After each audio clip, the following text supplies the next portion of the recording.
Tamil tech today channel பார்வையாளர்களுக்கு வணக்கம். அண்ணா பல்கலைக்கழகத்தின் புதிய தேர்வு நடைமுறைகளுக்கு எதிர்ப்பு தெரிவித்த வழக்கில் தமிழக அரசுக்கும் அண்ணா பல்கலைக்கழகமும் பதிலளிக்க சென்னை உயர்நீதிமன்றம் உத்தரவிட்டுள்ளது.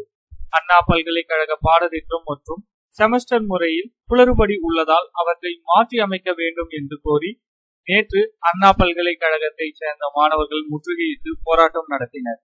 இதையடுத்து 10 நாட்களில் வல்லுநர் குழு அமைக்கப்படும் என்று அண்ணா பல்கலைக்கழக பதிவாளர் தெரிவித்திருந்தார். இதைத் தொடர்ந்து மாணவர்கள் போராட்டத்தை கைவிட்டனர். இந்த நிலையில் இது தொடர்பான மனுவை அவசர வழக்காக விசாரித்த நீதிபதிகள் மறுதேர்வுகளை எழுத மாணவர்களுக்கு வாய்ப்புகள் குறைக்கப்பட்டதால் வேலைவாய்ப்பு பாதிக்கப்படுவதாக மனுதாரர் தரப்பில் வாதிடப்பட்டது.